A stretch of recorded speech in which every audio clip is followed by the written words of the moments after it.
Lesson number 3 Vivekananda Vidyalaya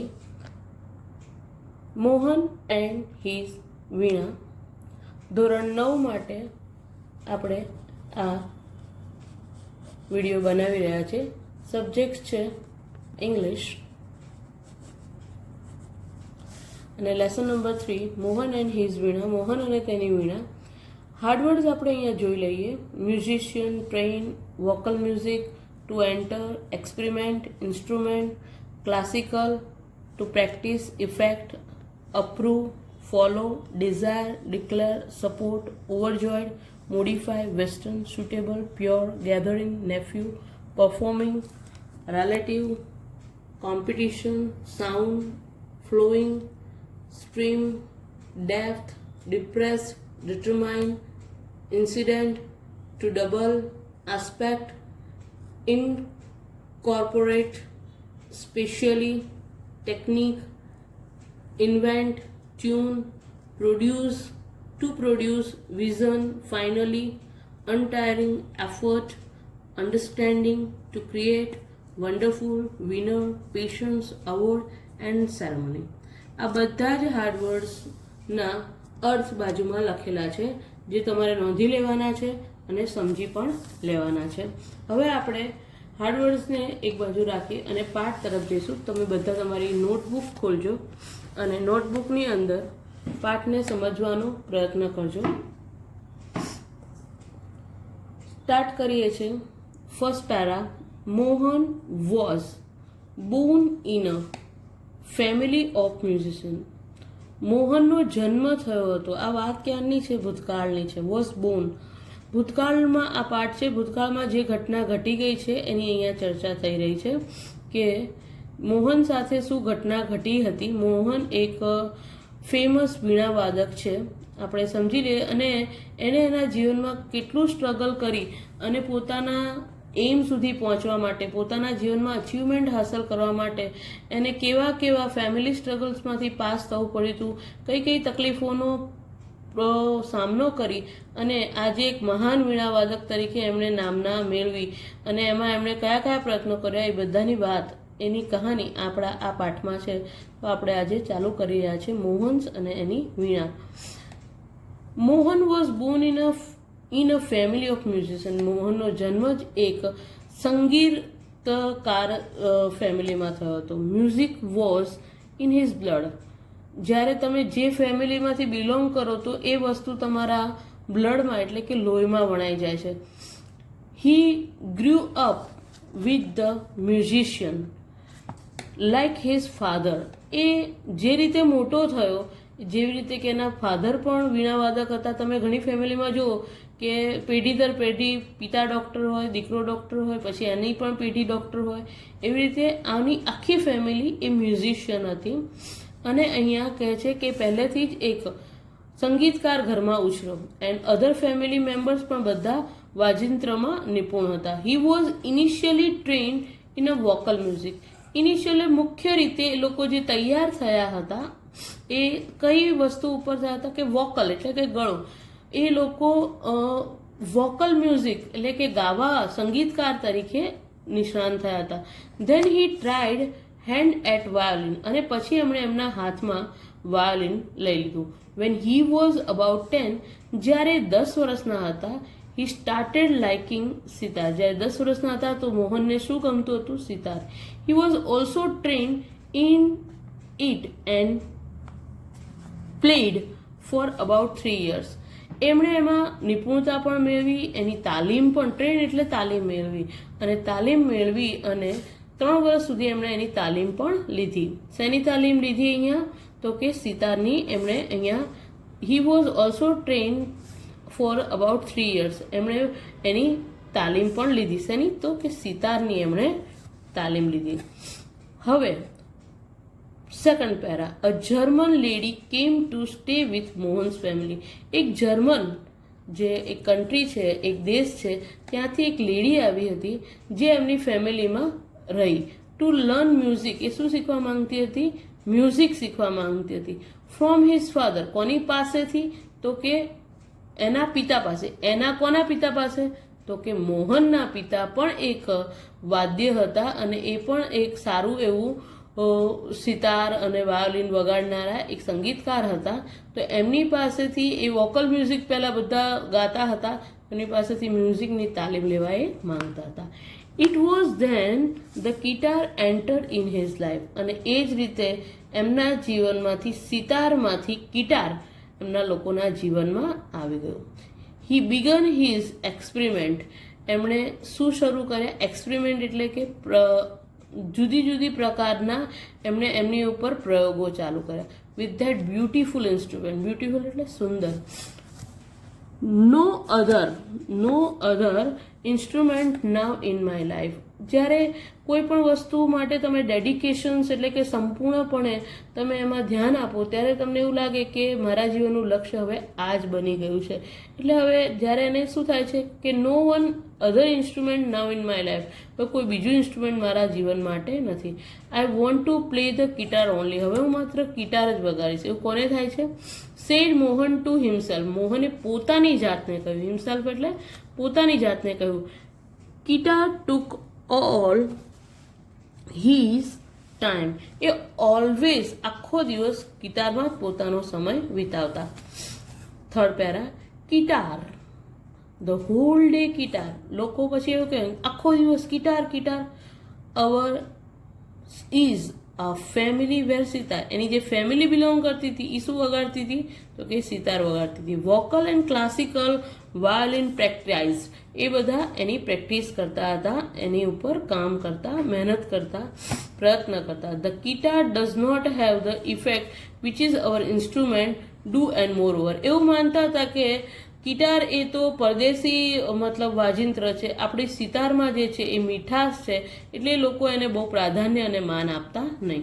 it is not from India, એ આપણા ઇન્ડિયાથી બિલોંગ કરતું કોઈ વાદ્ય નથી.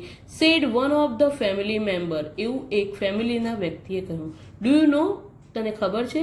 Your father does not approve your love, તારા પિતા તારા આ પ્રેમને ફોર અ ગિટાર, ગિટાર માટેનો જે તારો ગાંડો ઘેલો પ્રેમ છે એને ક્યારેય સ્વીકૃતિ આપશે નહીં. સેડ હિઝ આંટી, એની આંટી એટલે એની જે કાકી અથવા તો એની મામી જે કોઈ પણ હતા એને કીધું. But his mother came to help him, પણ એની માતા હતી. માતા હંમેશા ગમે તેવું પુત્ર હોય તો એની પ્રગતિમાં હંમેશા એને હેલ્પ કરતા હોય છે, એટલે એની માતા એને હેલ્પ કરવા માટે રેડી હતી. Let him follow his heart desire, એણે વિચાર્યું કે ચલો મારા પુત્રની જે ઈચ્છા છે એને હું અનુસરવાની કોશિશ કરું. હવે આપણે આગળ જઈ રહ્યા છીએ. ડિઝાયર શી ડિક્લેર, તેણી એ વસ્તુને ડિક્લેર કરી એટલે કે જાહેર કરી. ડિક્લેર એટલે જાહેર કરવું. Then his father started supporting him, અને પછી ધીમે ધીમે એના જે પિતા હતા એ પણ એને સપોર્ટ કરવા માંડ્યા, એટલે એને થોડું એ વસ્તુમાં હેલ્પ કરવા માંડ્યા. હી વોઝ ઓવરજોયડ, જ્યારે એને માતા પિતાનો સપોર્ટ મળ્યો એટલે ખુશીથી છલકાઈ ગયો, ખૂબ ખુશ થઈ ગયો. And decided to modify this western instrument, અને હવે એણે વિચારી લીધું કે આને હું મોડિફાય કરીશ. મોડિફાય એટલે કે જુદી જુદી રીતે એમાં હું જુદા જુદા એક્સપેરિમેન્ટ કરી અને નવું નવું સંગીત બનાવીશ, એને મોડિફિકેશન કહેવાય. He try to make it suitable for playing, એ એવો પ્રયત્ન કરતા હતા. Pure Indian classical music he spend 2 more years with the guitar only. હવે એમણે જો અહીંયા કીધું he try to make it suitable, જે એમને સુટેબલ ફોર પ્લેઇંગ એટલે કે વગાડવા માટે. પ્યોર ઇન્ડિયન ક્લાસિકલ, પ્યોર એટલે એકદમ શુદ્ધ આપણા ઇન્ડિયાનું જે ક્લાસિકલ મ્યુઝિક છે એટલે કે શાસ્ત્રીય સંગીત છે એની ઉપર એ કામ કરશે. હી સ્પેન્ડ 2 more years, એમણે એના ઉપર પણ 2 વર્ષ ફરીથી કામ કર્યું. ગિટાર ઓનલી, અને ગિટાર ઉપર પણ. વન ઇવનિંગ, એક દિવસ સાંજે, there was a gathering of close family friends. એક દિવસ ગેધરિંગ એટલે જ્યારે બધા ભેગા થઈ અને ગેટ ટુગેધર રાખે છે એવી રીતે એમણે ગેધરિંગ એટલે રાખ્યું હતું અને બધા જ ઘરના જે લોકો હતા એ ભેગા થયા હતા. ઇન ધીસ સ્મોલ ગેધરિંગ, આ નાનકડા મેળાવડામાં મોહન્સ બ્રધર, મોહન્સનો જે ભાઈ હતો, એન્ડ સિસ્ટર એન્ડ નેફ્યુ એટલે એની બહેન અને એના નેફ્યુ એટલે ભત્રીજો કે ભાણિયો, હુ વેર ઓલ્સો પરફોર્મિંગ આર્ટિસ્ટ, એ પણ એમાં પરફોર્મ કરવાના હતા, એટલે કે પોતાની સ્કિલ દાખવવાના હતા. Play music on their classical instrument. એ લોકો પોતાના ઘરમાં જેની ઉપર બધાનું પ્રભુત્વ હતું, ક્લાસિકલ મ્યુઝિક, એનો જ એ લોકો પરફોર્મન્સ કરવાના હતા. ધેર વોઝ અ ગ્રેટ અપ્રિશિએશન, અને બધા એમને ખૂબ જ બિરદાવ્યા અને વખાણ કર્યા. મોહને પણ કર્યા. એક્સપ્રેસ્ડ હિઝ વિશ ટુ પરફોર્મ, અને એમણે પણ એને આશીર્વાદ અને એમની વિશ અને એમની જે પણ ખુશી હતી એક્સપ્રેસ કરી. હી પ્લે ઓન ગિટાર, અને એમણે જે ગિટાર વગાડેલું હતું. આફ્ટર હિઝ પરફોર્મન્સ, આ જ્યારે પરફોર્મન્સ પૂરું થયું, આ રિલેટિવ સેડ, બધા જે એમના સગાવાલા હતા એમણે શું કીધું, you need to work very hard with the new instrument. પણ તારે આ બધા તો સારું કરે છે, પણ તારે હજી આ ઇન્સ્ટ્રુમેન્ટ ઉપર બહુ પ્રયત્ન કરવાની જરૂર છે.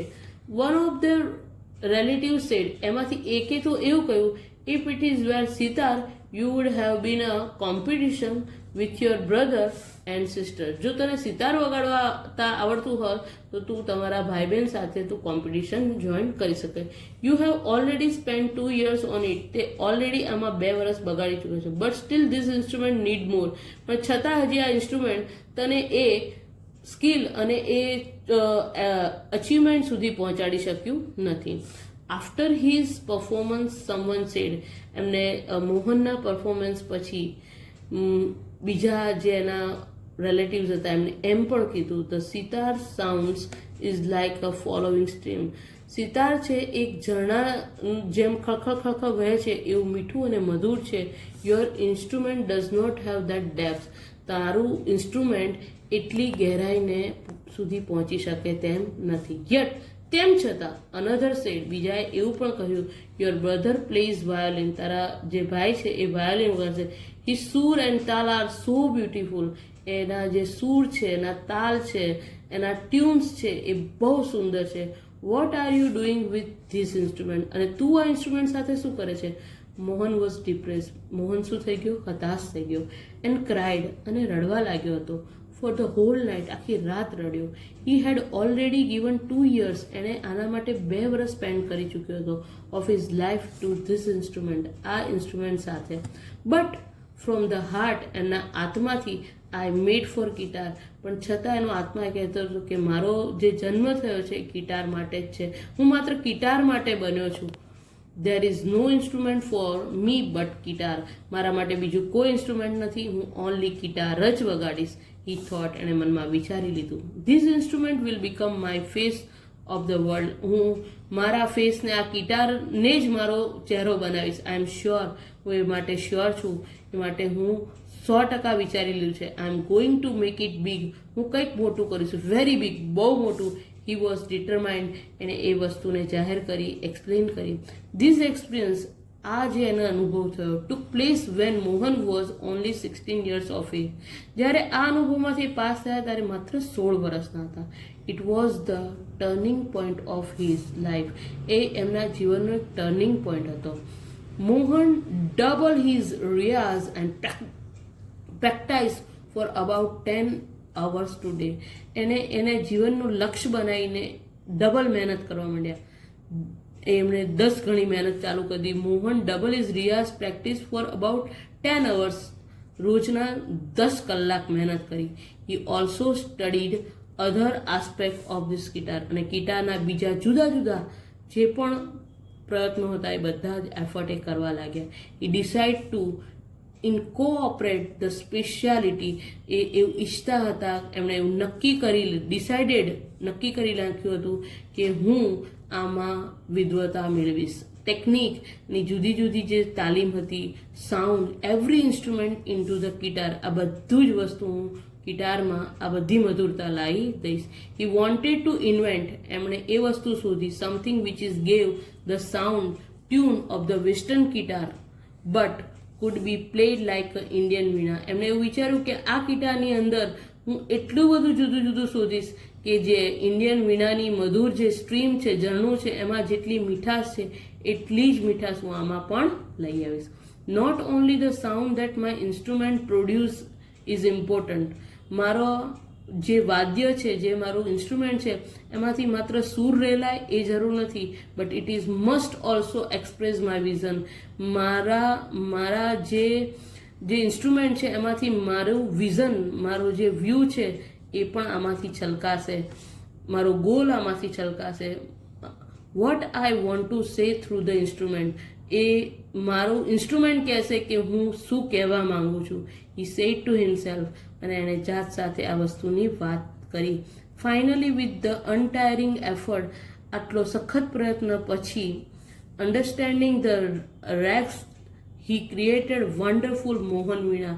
અને એક સમય આવ્યો જાણે એણે એક વન્ડરફુલ, અદ્ભુત મોહન વીણા બની ગઈ. ટુડે ધ વર્લ્ડ નોન્સ, આજે આખી દુનિયા જાણે છે મોહન એઝ પંડિત વિશ્વા મોહન ભટ્ટ, જે એમનું પૂરું નામ છે Vishwa Mohan Bhatt, winner of a Grammy award, જે સંગીતનો મોટામાં મોટો એવોર્ડ છે. Last, I just follow my heart, passions and here I am. મેં છેલ્લે મારી પેશન્સને ફોલો કરી, મારી મહત્વાકાંક્ષાઓને અને મારી ઈચ્છાઓને ફોલો કરીને આજે હું અહીંયા છું. Said Mohan at the award ceremony in 1993. 1993ના સેરેમની એવોર્ડમાં મોહને આ કહ્યું હતું. અહીંયા આપણો lesson number 3 Mohan and his veena finish થાય છે. હું કેટલાક ક્વેશ્ચન્સ તમને બતાવી દઉં છું જે તમારે નોંધી લેવાના છે. Chapter 3 Mohan's and his Veena. Homework, answer the following questions. How can you say that music was in the Mohan's blood? Second number no question છે, what was Mohan initially trained in? ત્રીજો question છે, which instrument did Mohan play? ચોથો question છે, which instrument did Mohan play for 3 years? પાંચમો question છે, what did Mohan's auntie say? છઠ્ઠો question છે, what did a family member say about the guitar? સાતમો question, what was the practised in Mohan's family? Number 8, what did Mohan's mother do? Number 9, why was Mohan's overjoyed? Number 10, what did Mohan decide to do? And last 11 નંબરનો question, what did Mohan try to do with the guitar? આટલા ક્વેશ્ચનના answer તમારે તમારી બુકની અંદરથી જે મેં પાઠ explain કર્યો છે એમાંથી શોધી અને આ હોમવર્ક કરવાનું છે. હું ફરીથી ક્વેશ્ચન્સ તમને દેખાડી દઉં છું જેથી તમે જોઈ શકો, અને આ બધા જ ક્વેશ્ચન તમારે નોંધી લેવાના છે અને એના હાર્ડવર્ડ્સ પણ આગળ આપેલા છે, એ પણ તમે નોંધી શકો છો, અને ક્વેશ્ચનના આન્સર પણ તમારે હોમવર્કમાં કરવાના છે. તો અહીંયા આપણો લેસન નંબર 3 ફિનિશ થાય છે.